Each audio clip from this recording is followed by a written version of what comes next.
The morning started like any other, too early, too quiet, and too heavy with the kind of silence that comes after years of disappointment.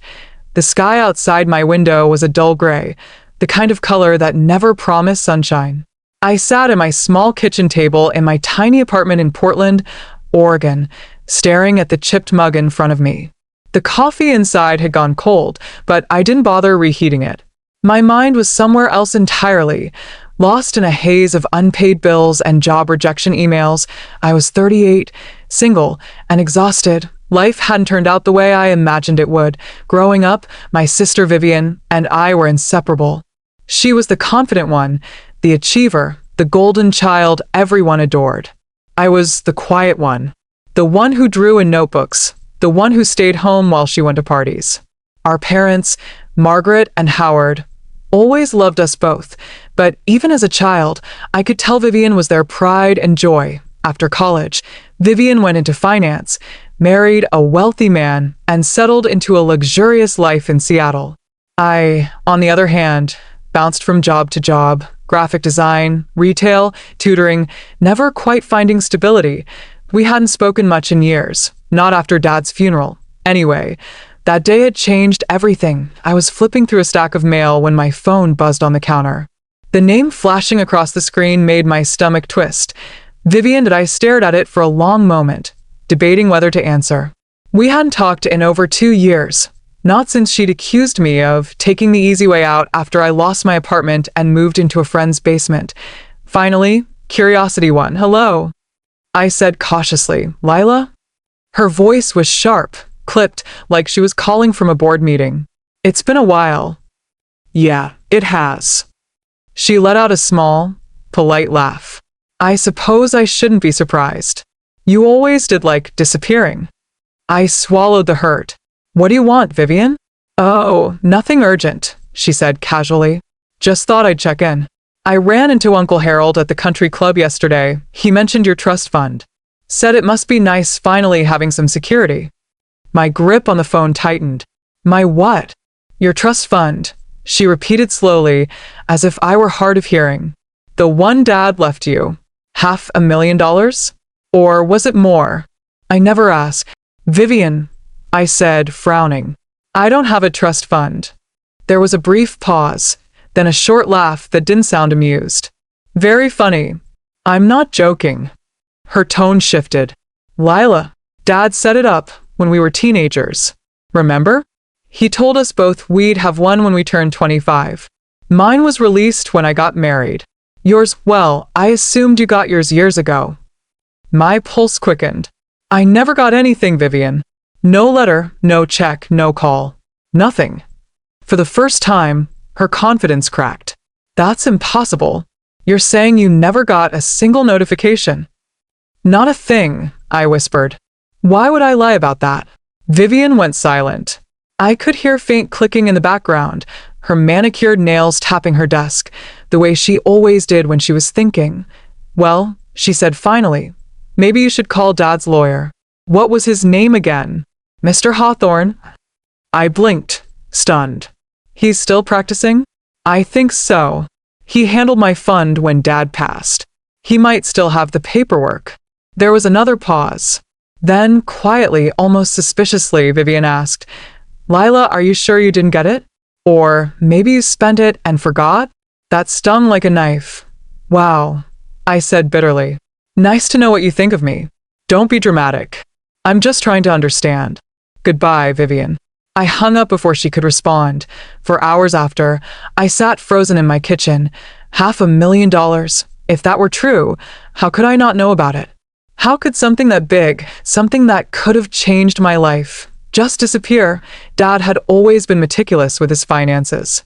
He wasn't rich like Vivian's husband, but he was comfortable. And he was fair. If he left Vivian a fund, it made sense he'd do the same for me. Where was it?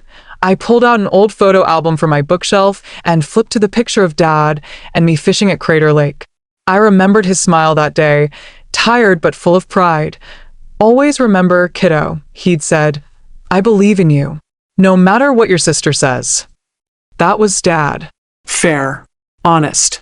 Protective, the idea that he'd set something up for me and I never received it, felt like betrayal, but not from him. From someone else. The next morning, I found Mr. Hawthorne's number online. His law firm was still open, though now run by his daughter, Caroline Hawthorne, who had taken over the family practice. I called. "Good morning, Hawthorne and Associates," a bright voice answered. "How may I help you?"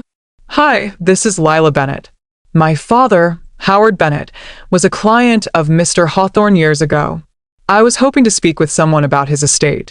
"One moment, please," she said a few minutes later. Another voice came on, older, calmer. "Ms. Bennett, this is Caroline Hawthorne. You said your father was Howard Bennett." "Yes. He passed in 2012. "I remember," she said softly. "Your father was a wonderful man. He used to bring us homemade pies during tax season." I smiled faintly. "That sounds like him. What can I help you with?" I hesitated, then told her everything. The phone call, the supposed trust fund, my lack of knowledge. She listened quietly. "Ms. Bennett," she said at last, "your father did set up 2 trusts. One for each daughter. Vivian's was released in 2010, and yours was scheduled for 2015. My breath caught. "So it's true." "It appears so," she said. "But according to our files, your trust fund was claimed in 2016. My heart nearly stopped. "Claimed? By who?" There was a rustle of papers. "By you, Ms. Bennett." My head spun. "That's impossible. I never—" "Hold on," she interrupted gently. "I'll check the signature records." The next few seconds felt like an eternity. Finally, she spoke again, her voice tinged with confusion. "Ms. Bennett, the signature on this document, it matches your father's records. But the identification attached, it's a driver's license issued in your name, with your date of birth, but a different photo." I felt the blood drain from my face. Someone stole my identity? It appears that way. Caroline asked me to come in to verify the paperwork. I took the next day off work, though work was just a series of freelance design gigs, and drove 3 hours to Seattle. The law firm was on the 12th floor of a sleek glass building overlooking the harbor. The contrast between my thrift store jeans and the marble lobby was almost comical. Caroline met me in her office, a woman in her early 40s, with kind eyes and a serious tone. She slid a folder across her desk. Inside were copies of documents, trust release forms, bank transfer records, signatures, and an ID photo that made my stomach twist. IT was my name, my birthday, my address, an address I hadn't lived at in years, but the photo was not me. "Do you recognize this person?" she asked. I studied the image. A woman in her late 30s, sharp cheekbones, styled hair, expensive makeup. Familiar somehow, then it hit me. "Oh my God," I whispered. "That's Vivian." Caroline looked stunned. "Your sister?" I nodded slowly, the realization clawing at my throat. "She looks just like me. Enough to pass as me. We've always been told we could be twins if we dressed alike." The lawyer's expression hardened. "Ms. Bennett, if what you're saying is true, your sister may have committed fraud." That night, I drove to Vivian's mansion in Bellevue. Her driveway was lined with luxury cars, her husband's Tesla, her son's BMW, her own white Lexus. The house glowed like a Christmas card, all glass and marble. When she opened the door, she looked surprised, but not shocked. "Lila, what are you doing here?" I held up the folder. "You stole my trust fund." Her face froze, then carefully rearranged itself into polite disbelief. "Excuse me? Don't play dumb, Vivian." The lawyer showed me the records. "You used my name, my ID. You took my inheritance." She let out a short, humorless laugh. "That's absurd." "Then explain why your photo is on the file." Her jaw tightened. "You're imagining things. Maybe it was a clerical error." "Don't lie to me," I snapped. "You forged my signature, Vivian. You took everything Dad left for me." Her voice turned cold. "You think I'd need your measly $500,000? I have a life, Lila. A husband. A career. I don't need your pity check." "Then why take it?" She hesitated, just for a second, but it was enough. Her eyes darted away. You wouldn't have known what to do with it, she said finally. You were always irresponsible. Dad's money would have been wasted on you. I stared at her in disbelief. You decided that for me? I protected you, she said defensively. I made sure it was invested properly. You should be thanking me. My hands trembled. You stole from me and call it protection? Grow up, Lila. Her voice was sharp now, like a knife. You've been living in fantasy land your whole life. Dad left that money for someone who could use it wisely. And that wasn't you. Tears burned my eyes. He left it for me, Vivian, not for you. Then prove it, she hissed, stepping closer. Go ahead. Take me to court. Let's see who they believe. The successful businesswoman or the unemployed little sister who can't keep a roof over her head. For a moment, I couldn't speak. I just stared at her, my own flesh and blood, realizing that the sister I'd once adored no longer existed. Without another word, I turned and walked away. The drive back to Portland that night was a blur. Rain pounded the windshield, the wipers dragging rhythmically as if echoing the chaos in my head. Every mile between Vivian's mansion and my tiny apartment felt heavier than the last. Her words replayed over and over in my mind like a cruel song I couldn't shut off. You wouldn't have known what to do with it. I protected you. Prove it. By the time I got home, my hands were trembling so badly I could barely fit the key into the lock. The apartment was cold and dark. I didn't bother turning on the lights. I just sank to the floor, folder still in my hands, and let the sobs finally come. I cried for my father. I cried for the years I struggled, while she thrived. And I cried for the realization that the person I had once loved most in the world had seen me not as a sister, but as someone she could use. The next morning, I called Caroline Hawthorne again. Her voice was calm, professional, but I could hear the concern underneath. Ms. Bennett, I was hoping you'd call. I reviewed more of your father's estate files after you left. There's something you should see. I arrived at her office by noon. Caroline had several folders laid out across her desk. She gestured for me to sit. Your father was meticulous, she began. Every transaction, every update was documented. But after his death, there's a strange gap, a 6-month window in which several documents were refiled and one of the trust accounts was accessed. That was yours. I leaned forward. Who approved it? She slid a paper toward me. Legally, it was you. But look at the notary signature. The notary name was Marilyn Drew. I didn't recognize it. She's retired now, Caroline said.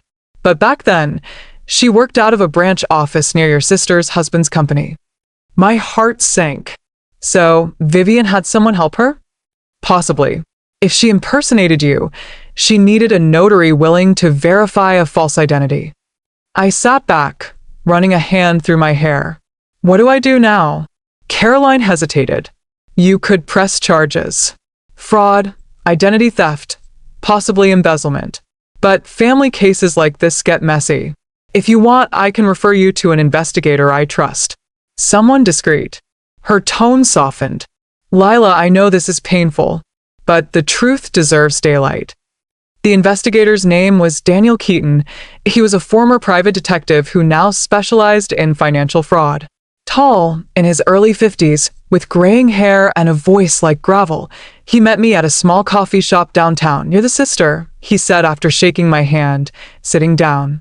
Heard your case from Caroline. Sounds ugly. It is, I admitted. And I don't even know where to start. He opened a small leather notebook. You said your sister claimed your fund in 2016? Yes. All right. That means we'll need to pull bank transfer data, notary logs, and ID application records. Did your father have a main bank he used? Washington Trust, I said. He'd been with them for years. Daniel nodded. Then that's where we'll start. He studied me for a moment before adding, You sure you want to do this? Once we start digging, family secrets tend to crawl out of the woodwork. I looked him straight in the eye. I've been living in the dark long enough. 2 days later, Daniel called. Lila, he said, I pulled the initial transfer records from your trust account. The funds were wired to a secondary account under your name, same social security number, but opened just 1 week before the withdrawal. I frowned. I never opened another account. I know. Here's the kicker. The mailing address on file matches your sister's old office in Bellevue. My chest tightened. She didn't even try to hide it? She probably assumed you'd never find out. The account closed within 6 months, right after the funds were moved again, this time into an investment portfolio owned jointly by her and her husband. My hands clenched. So she took everything. Looks that way. But we'll need more than suspicion. We'll need proof that she was behind the forged ID. He paused. Do you still have any of your father's old correspondence? Emails, letters, legal mail? I thought for a moment. I might. There's a storage unit, Dad's old papers, some boxes from the house after he passed. Perfect. Go through them. Sometimes the truth hides in old mail. The next morning, I drove to the storage facility on the outskirts of Portland. The air smelled faintly of dust and rain. My unit hadn't been opened in years. I slid up the heavy metal door and coughed as a cloud of dust rose. Inside were boxes stacked high, old furniture, family albums, Dad's toolboxes, and in the corner, a faded cardboard box labeled estate papers. I dragged it out and began sorting through the contents. Manila envelopes, old bills, a few folders with Hawthorne and Associates printed on the top. One envelope stood out. It was postmarked April 2015, addressed to me but marked return to sender. The address? Vivian's house. My chest tightened. I tore it open carefully. Inside was a letter from Mr. Hawthorne's office. Notification of the trust release date. Dear Ms. Lila Bennett, per the instructions of your late father, the Bennett Trust, account #54A729, will be available for claim on May 10th, 2015. Please contact our office for verification and disbursement. Tears pricked my eyes. I whispered to the empty unit. She intercepted it. She must have redirected my mail after Dad's death. I had moved around that year, first into a friend's place, then an apartment. Vivian knew I wasn't stable, that I didn't have a permanent address. She used that to her advantage. She took the letter, forged the ID, and stole the money meant for me. That night, I met Daniel again. He listened carefully as I told him about the letter. When I handed it over, his eyes gleamed. This is good. Real good. Return to sender markings. Original envelope. It shows intent. What's next? I asked. I'll trace the notary, he said, and the fake ID. If we can find who issued it, we'll have concrete evidence of identity fraud. He hesitated. But Lila, you should brace yourself. Your sister didn't do this alone. She had help. Maybe her husband. Maybe someone in the law office. I nodded, swallowing the lump in my throat. Whatever it takes. I want the truth. That night, unable to sleep, I pulled out one of Dad's old letters from the box. His handwriting was familiar, neat, firm, the kind that told you he'd lived through discipline and integrity. My dearest Lila, if you're reading this, I'm probably gone by now. I want you to know that I've always believed in you. Life may not have given you the easiest path, but don't mistake struggle for failure. You have something your sister doesn't, empathy. Heart. Use what I've left you not to prove your worth, but to live the life you deserve. Love always, Dad. My tears soaked the page. He believed in me. He knew my heart, and Vivian had stolen not just my money, but the dream my father wanted for me. 3 days later, Daniel called again. Got something, he said. The notary, Marilyn Drew. She's retired, living in Spokane. I called her under the pretense of confirming old records. She remembered notarizing a trust release for Lila Bennett, said she looked a lot like a woman she'd met before. I frowned. Vivian? Bingo. She remembered meeting your sister at a charity gala once. Same last name, same features. When I asked if she verified ID, she said the photo seemed older but believable. He sighed. She was duped, but it's still a legal breach. That'll help your case. Case? I asked softly. Yeah. You'll need to file a claim soon. Once we notify the authorities, things will move fast. I hesitated. Do I have to? She's still my sister, Lila, Daniel said gently. She made her choice when she forged your name.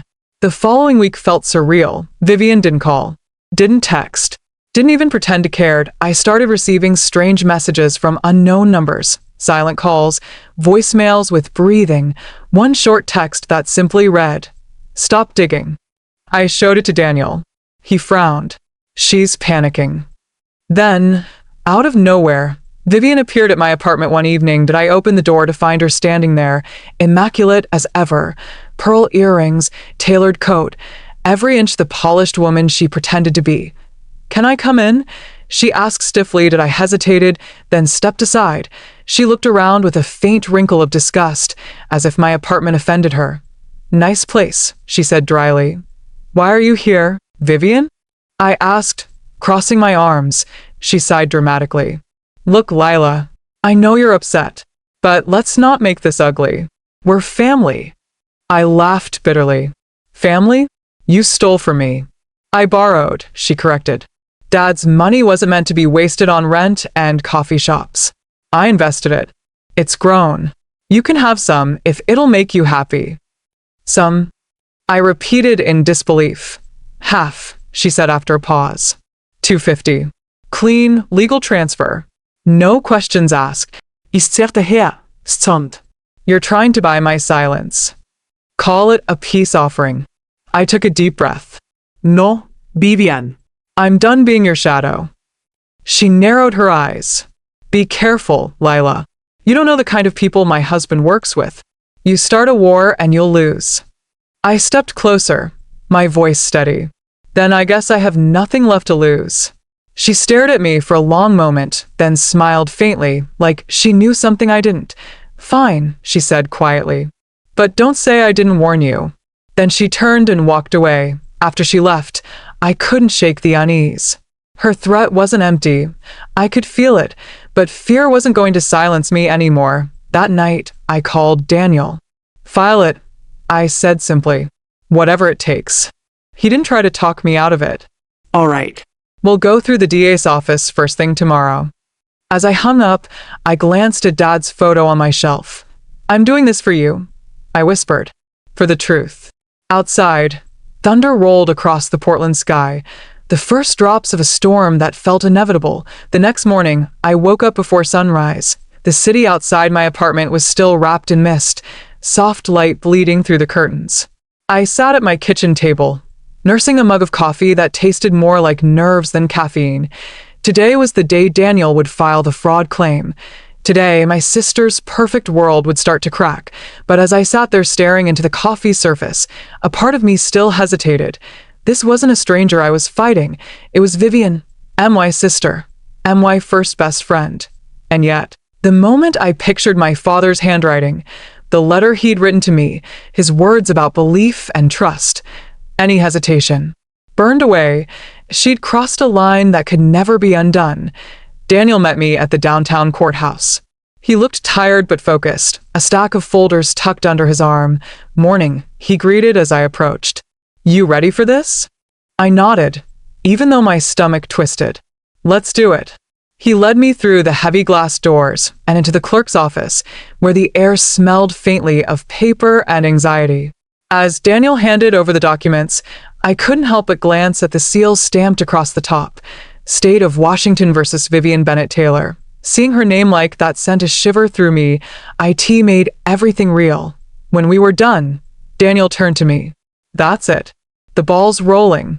She'll be notified within 72 hours. What happens then?" "She'll have to respond to the allegations or face a preliminary hearing." I bit my lip. "And what if she denies it?" He gave a small, knowing smile.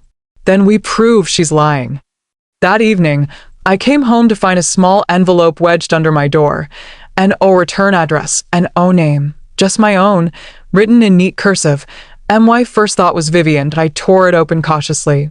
Inside was a single sheet of paper and a flash drive taped to the corner. The note read, "You don't know the whole story. Plug this in, but do it somewhere safe." My pulse spiked. The handwriting was unfamiliar, elegant, almost feminine. I stared at the flash drive in my hand. Was this some kind of trap? Or something else? Against my better judgment, I plugged it into my old laptop. There was only one file, Video 001 to MP4. I clicked. The screen filled with static for a moment, then a clear image. A dimly lit office. A man sitting behind a mahogany desk, talking quietly on the phone. It took me a second to recognize him. Vivian's husband, Charles Taylor.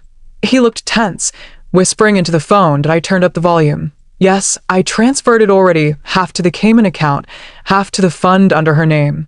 She thinks it's secure, but once the sale closes, we're pulling everything out. She'll never know. Neither will her sister. My heart stopped. He wasn't talking about me. He was talking about Vivian. I froze, staring at the screen as he continued. Yeah, if she finds out, I'll say she authorized it. She signs everything without reading anyway. The lawyer? Don't worry. I took care of it. No one will trace it back. Then the video cut off and I sat there in stunned silence, my mind spinning. Vivian hadn't just stolen from me. She was being stolen from too. The next morning, I met Daniel at his office. He was reviewing some bank records when I handed him the flash drive. What's this? He asked. Something I found at my door. Just watch. He plugged it into his computer, and together we watched the clip.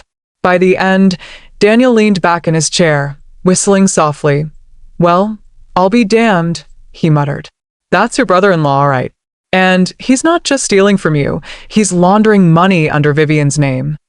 So, he used her the way she used me. Daniel nodded slowly. Looks that way.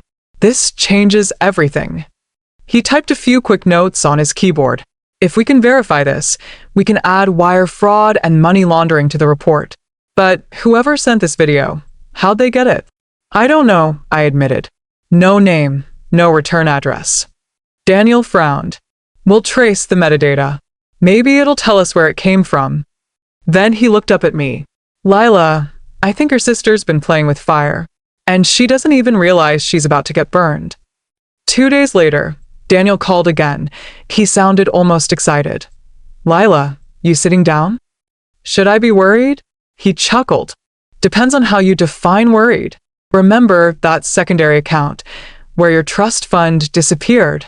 Yeah, I found another one, hidden under a shell company. Guess who's listed as the primary beneficiary? My pulse quickened. Vivian? Not exactly. Howard Bennett. I blinked. My dad. Technically, yes, but the account was created 3 years after his death. I felt my blood run cold. How is that possible? Someone used his old financial identity, tax ID, digital signature, even his death certificate. They built an offshore shell under his name, and the transactions from both your fund and Vivian's accounts were routed through it. He paused. Whoever did this was smart. They used your family as a cover. I whispered, You think it was Charles? Bingo. My hands trembled as I gripped the phone. Dad's legacy, Vivian's greed, my pain. It was all tangled up in something much darker. That weekend, I did something reckless. I drove back to Bellevue. Vivian hadn't responded to the legal notice yet, and I needed answers before everything exploded publicly. When she opened the door, her eyes flashed with exhaustion and something like fear. What now, Lila? She snapped. Haven't you caused enough chaos? I held up the flash drive. You might want to see this. Her confidence faltered. What is it? Your husband. His little phone call. I walked past her into the living room and plugged the drive into her big screen TV. The video played. Her face went pale. When it ended, she stood frozen, one hand over her mouth. No, she whispered. That can't be real. It is, I said softly. He used both of us. She turned to me, eyes wide. He said it was for taxes. He said Dad had some pending accounts. Vivian, I interrupted. He forged Dad's name. He laundered my inheritance through a fake shell account under Dad's identity. Her voice broke. He promised me it was safe, that he was investing it for both of us. I thought what? I asked bitterly. That it was okay to steal from me if it meant helping him? She collapsed onto the couch, shaking. I didn't know, she whispered. I swear to God, Lila, I didn't know.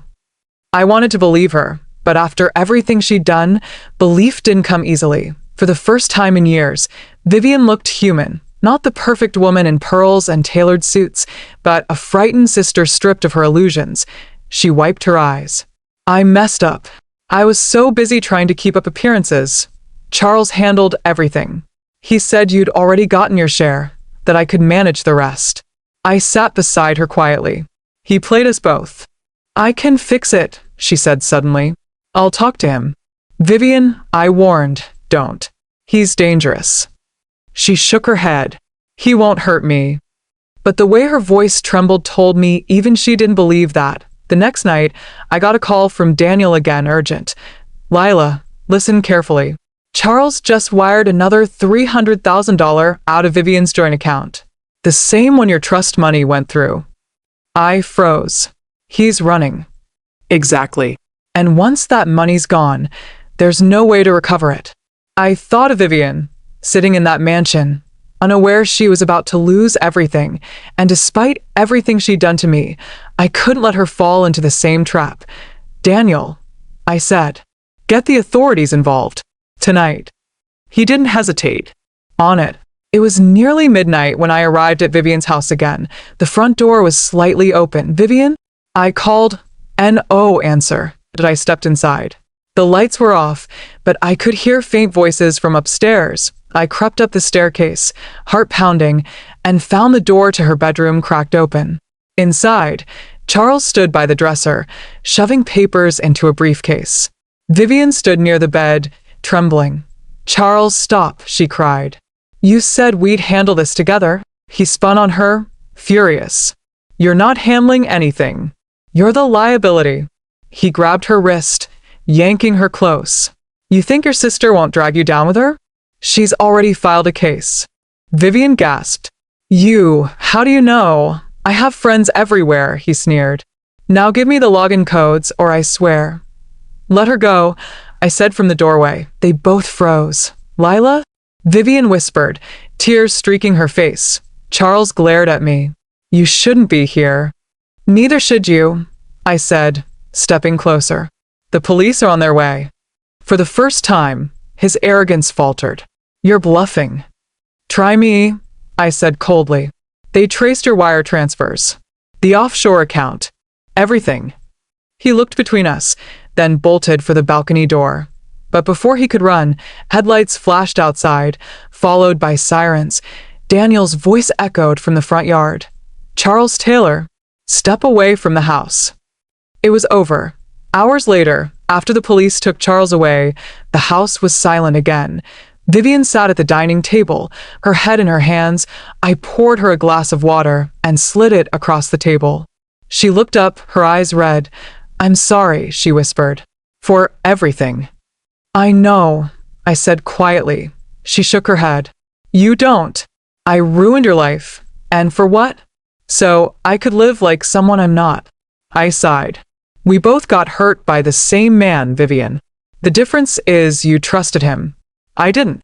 Tears welled in her eyes again. Do you think Dad would forgive me? I looked toward the window, where dawn was just beginning to break. I think Dad would want us to forgive ourselves first. The days after the truth about the trust fund came out were some of the hardest in Emma's life. She couldn't sleep, couldn't eat, couldn't even walk into her father's study without feeling the weight of betrayal pressing down on her chest. Her sister, Caroline, had disappeared. Her phone was off, her lawyer refused to share any details, and every trace of her seemed to vanish overnight. But the silence wasn't peaceful. It was suffocating, because now that Emma knew there was a trust fund, the real question was, what had her father intended? Had he truly wanted to favor one daughter over the other? Or had someone, maybe even Caroline, twisted his final wishes? One morning, as golden light poured through the blinds, Emma sat at the kitchen table, sipping bitter coffee and staring at the legal envelope left behind by Mr. Reynolds, the family lawyer.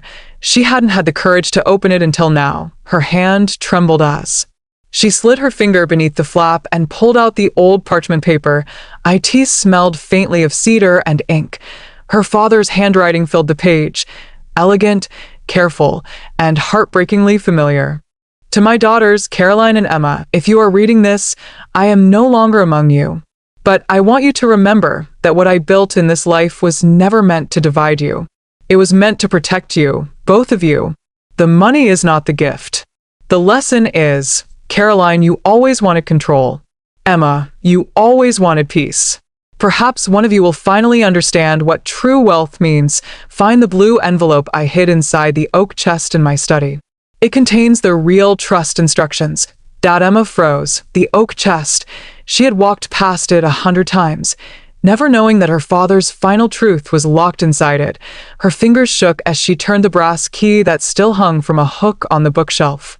The lock clicked open, and the chest creaked, releasing a faint scent of old leather and dust. Inside were family photos, newspaper clippings, and an envelope. Just as her father had said, "It was blue."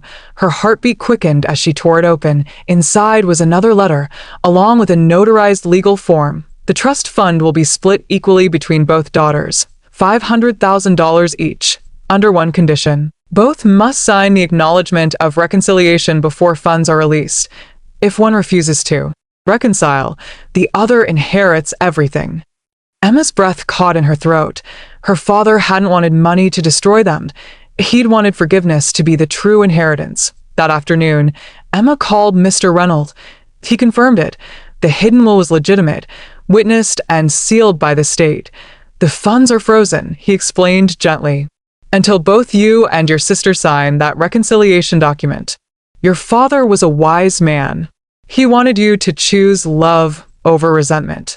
But how could she reconcile with Caroline when she'd run away, taking the documents, the keys, and every trace of herself? Emma stared out the window, tears welling up in her eyes. The California sun glowed over the horizon, golden and cruel. Her mind went back to that night. The argument, the shouting, Caroline's words echoing in her head. You were always the favorite. You got his affection. I only got his money. Now it made sense. Caroline had felt unloved, even when she had everything. 3 days later, a small package arrived, N.O. return address. Inside was a single USB drive and a short note written in Caroline's handwriting. I found this in Dad's old laptop. You deserve to see it before I do anything else. Emma's hands shook as she plugged it in. The video was dated 2 weeks before their father's death. There he was, sitting in his study, pale but smiling softly at the camera. If my girls are watching this, it means the lawyers did their job, and I know there's anger between you. Years of it. Caroline, you were always ambitious, but I saw your pain. Emma, you were always kind, but I saw your distance too. You both think I loved one more than the other. That's not true. I just didn't know how to show love in 2 different languages. The trust fund isn't for wealth. It's for healing.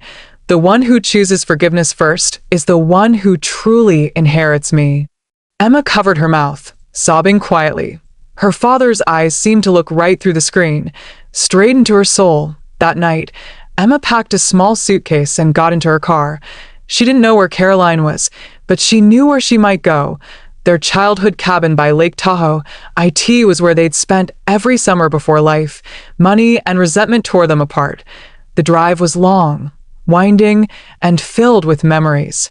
When she finally arrived, the cabin stood quiet beneath the tall pines, just as it had decades ago. A single light glowed inside. Emma's heart raced. She knocked once, then again. The door opened.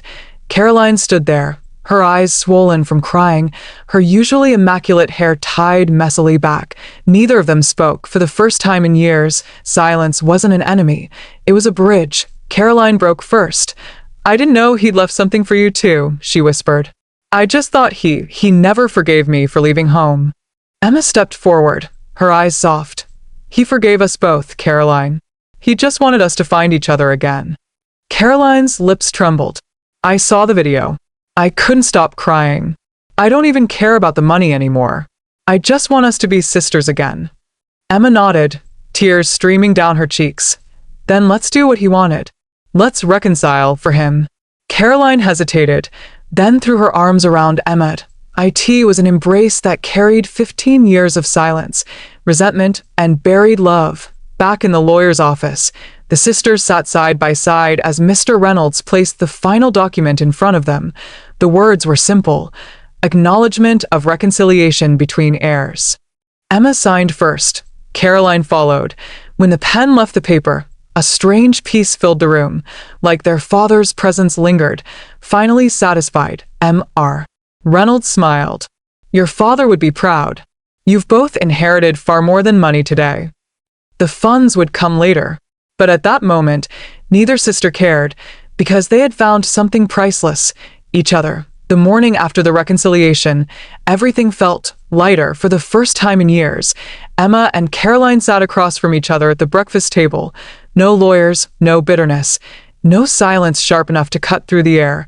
Caroline had even made pancakes. They were slightly burned, but neither cared. Remember when Dad used to flip them too early? Caroline said with a laugh, pouring syrup across her plate. Emma smiled softly. He always said patience was the hardest ingredient. There was a pause, then they both started laughing. Real, free laughter. The kind that only sisters could share after years of misunderstanding. It almost felt like healing had begun. Almost. Later that afternoon, Mr. Reynolds called. Ladies, he said in a measured tone. There's been a complication. Emma felt her stomach twist. What kind of complication? The trust account was accessed several times over the last 15 years. Small withdrawals, consistent, all traced to a caretaker's account. Caroline frowned. Caretaker? You mean Dad's nurse, Mary Ann? Yes, Mr. Reynolds confirmed. Mary Ann Whitfield. She had limited power of attorney while your father was sick. But there's more. The access logs suggest she's been drawing from the trust fund even after his death. Emma's eyes widened. That's impossible. The fund should have been sealed. Mr. Reynolds sighed. That's why I need you both to come in. This might go deeper than we thought. Back at their childhood home, Emma found the old photo album still sitting by the fireplace. Mary Ann was in many of the pictures, smiling, always at their father's side. She had practically raised them after their mother's death, a woman of quiet grace and devotion. Do you really think she'd steal from Dad? Emma asked, her voice trembling. Caroline shrugged, her expression unreadable. I don't know what to believe anymore. People change when money's involved. Emma shook her head. No, she loved him. She loved us. There must be a reason. When they arrived at Mr. Reynolds' office the next morning, he was already waiting with a manila folder. Inside were bank records, pages upon pages of transactions, all small but consistent. $2,000 here, $1,500 there, over 15 years. Each transfer went into a separate account. Mr. Reynolds explained, pointing at the highlighted entries. All under the name of Hope Haven Foundation. Caroline frowned. A charity? Emma leaned forward. Wait, that's the organization that funds children's hospitals, isn't it? Mr. Reynolds nodded. Correct. Mary Ann was its treasurer.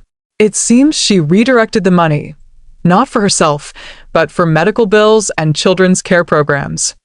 Emma's eyes filled with tears. She used Dad's trust fund to help sick kids. Mr. Reynolds nodded again. Yes. Technically illegal, but morally complicated. That evening, Emma drove alone to the nursing home where Mary Ann now lived. Her hands gripped the steering wheel tightly, her heart pounding. When she entered the small, dimly lit room, Mary Ann was sitting by the window, wrapped in a light blue shawl. Her hair was gray now, her hands frail, but her eyes, still kind, still warm. Emma, she said softly, smiling. You look just like your mother. Emma swallowed hard. Why did you do it, Mary Ann? The old woman sighed. Because your father asked me to. Emma froze. What?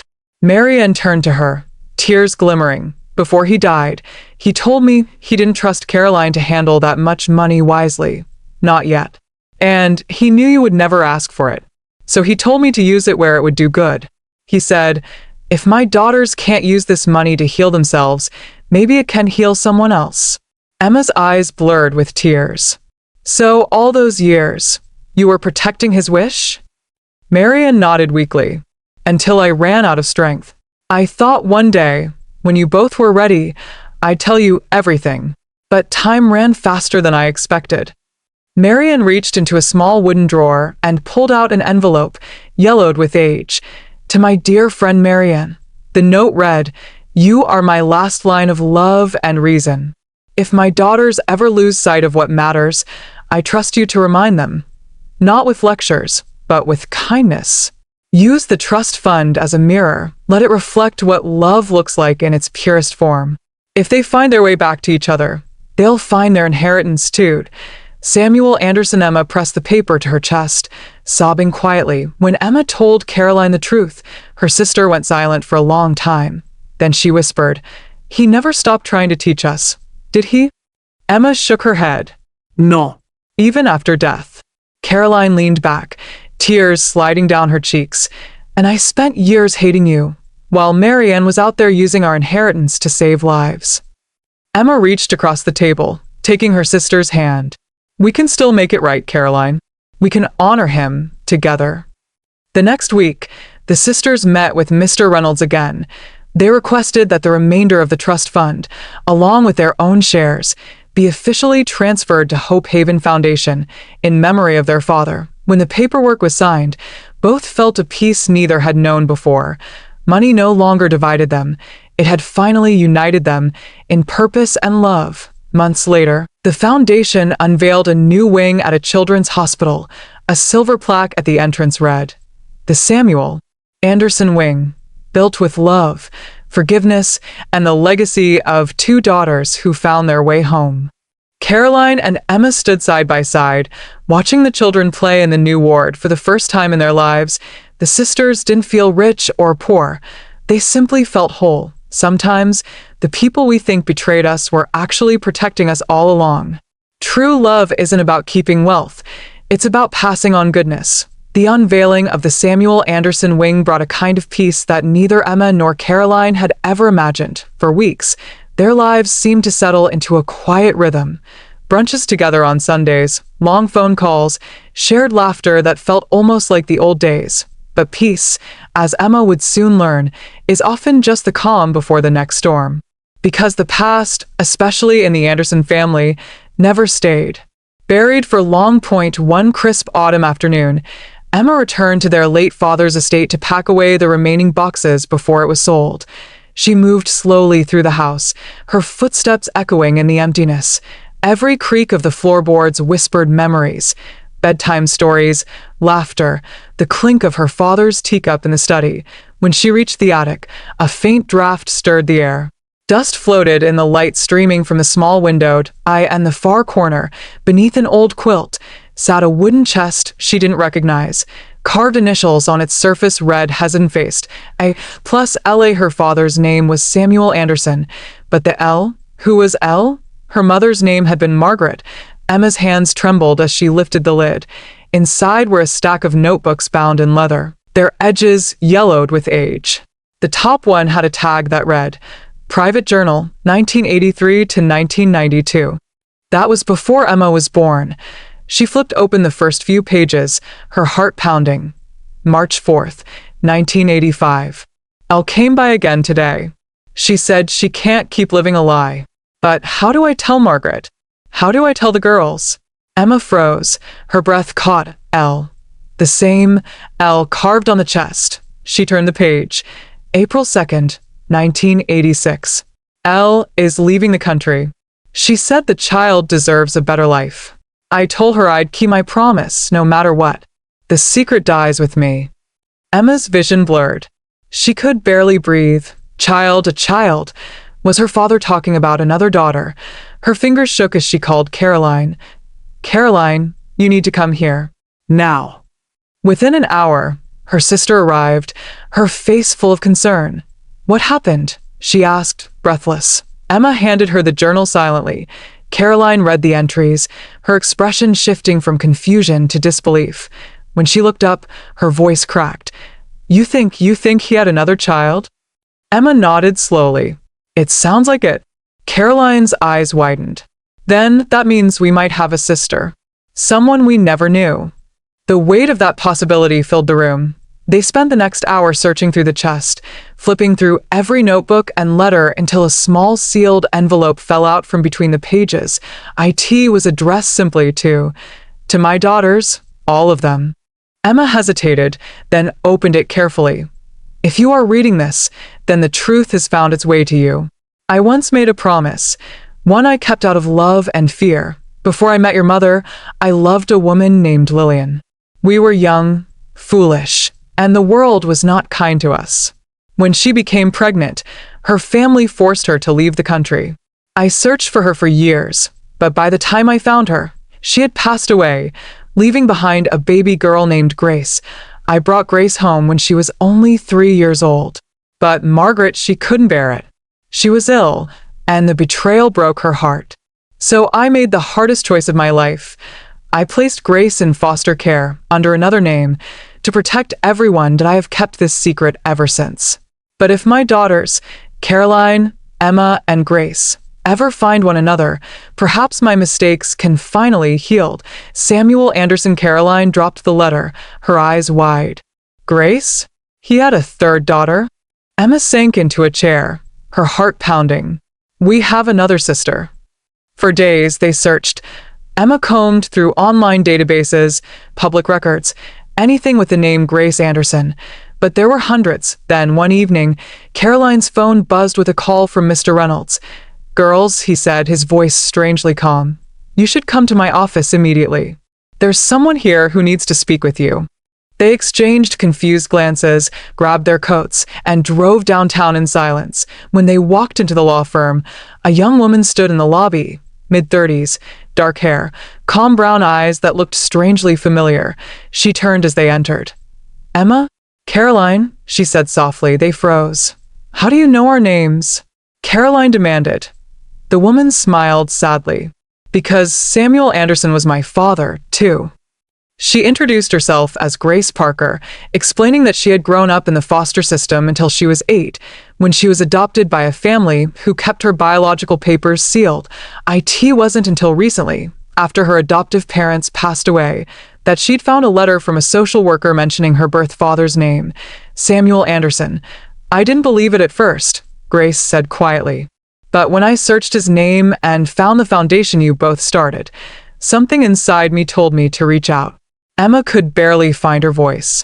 You look just like Dad when he was young.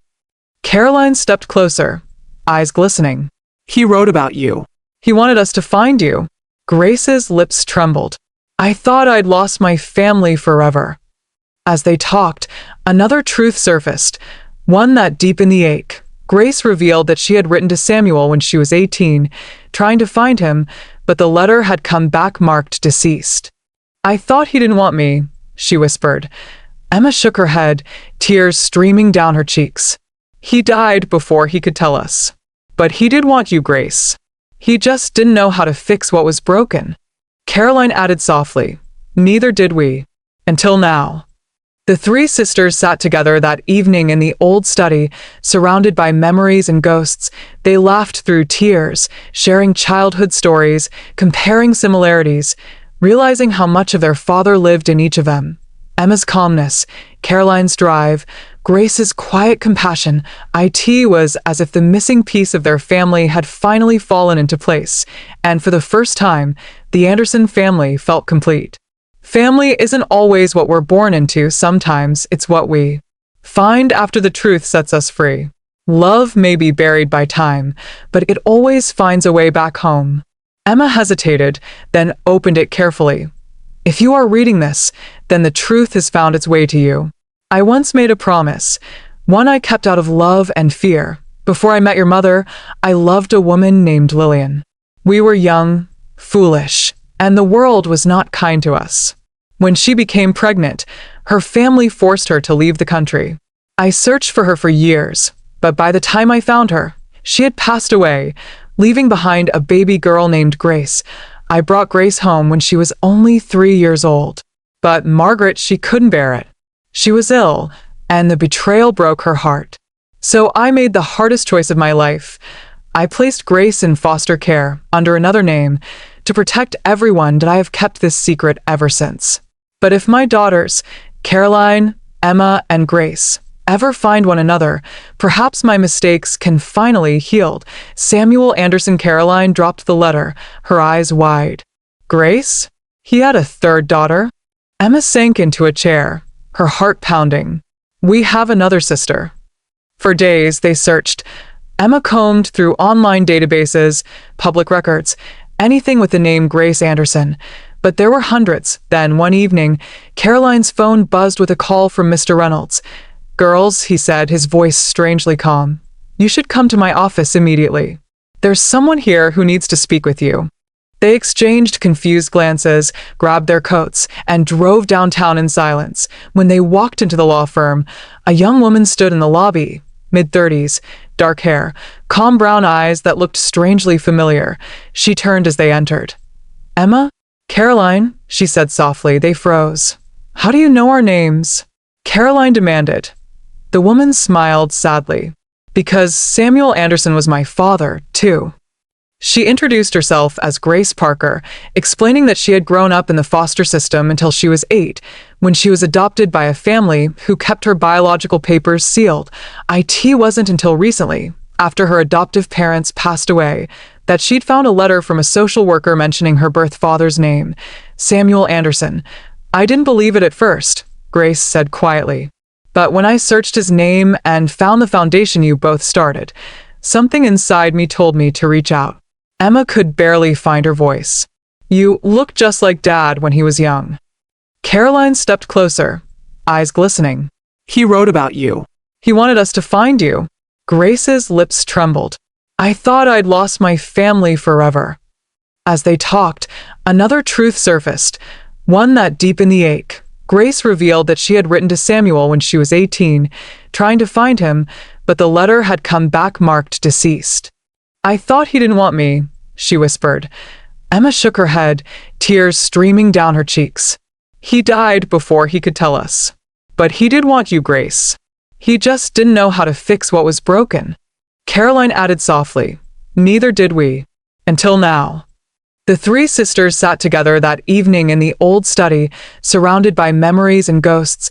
They laughed through tears, sharing childhood stories, comparing similarities, realizing how much of their father lived in each of them. Emma's calmness, Caroline's drive, Grace's quiet compassion. It was as if the missing piece of their family had finally fallen into place, and for the first time, the Anderson family felt complete. Family isn't always what we're born into. Sometimes it's what we find after the truth sets us free. Love may be buried by time, but it always finds a way back home. Emma hesitated, then opened it carefully. "If you are reading this, then the truth has found its way to you. I once made a promise, one I kept out of love and fear. Before I met your mother, I loved a woman named Lillian. We were young, foolish, and the world was not kind to us. When she became pregnant, her family forced her to leave the country. I searched for her for years, but by the time I found her, she had passed away, leaving behind a baby girl named Grace. I brought Grace home when she was only 3 years old. But Margaret, she couldn't bear it. She was ill, and the betrayal broke her heart. So I made the hardest choice of my life. I placed Grace in foster care, under another name, to protect everyone, and I have kept this secret ever since. But if my daughters, Caroline, Emma, and Grace, ever find one another, perhaps my mistakes can finally heal." Samuel Anderson. Caroline dropped the letter, her eyes wide. "Grace? He had a third daughter?" Emma sank into a chair, her heart pounding. "We have another sister." For days they searched. Emma combed through online databases, public records, anything with the name Grace Anderson. But there were hundreds. Then, one evening, Caroline's phone buzzed with a call from Mr. Reynolds. "Girls," he said, his voice strangely calm, "you should come to my office immediately. There's someone here who needs to speak with you." They exchanged confused glances, grabbed their coats, and drove downtown in silence. When they walked into the law firm, a young woman stood in the lobby, mid-30s, dark hair, calm brown eyes that looked strangely familiar. She turned as they entered. "Emma? Caroline," she said softly. They froze. "How do you know our names?" Caroline demanded. The woman smiled sadly. "Because Samuel Anderson was my father, too." She introduced herself as Grace Parker, explaining that she had grown up in the foster system until she was 8, when she was adopted by a family who kept her biological papers sealed. It wasn't until recently, after her adoptive parents passed away, that she'd found a letter from a social worker mentioning her birth father's name, Samuel Anderson. I didn't believe it at first, Grace said quietly. But when I searched his name and found the foundation you both started, something inside me told me to reach out. Emma could barely find her voice. You look just like Dad when he was young. Caroline stepped closer, eyes glistening. He wrote about you. He wanted us to find you. Grace's lips trembled. I thought I'd lost my family forever. As they talked, another truth surfaced, one that deepened the ache. Grace revealed that she had written to Samuel when she was 18, trying to find him, but the letter had come back marked deceased. I thought he didn't want me, she whispered. Emma shook her head, tears streaming down her cheeks. He died before he could tell us. But he did want you, Grace. He just didn't know how to fix what was broken. Caroline added softly, neither did we. Until now. The three sisters sat together that evening in the old study, surrounded by memories and ghosts.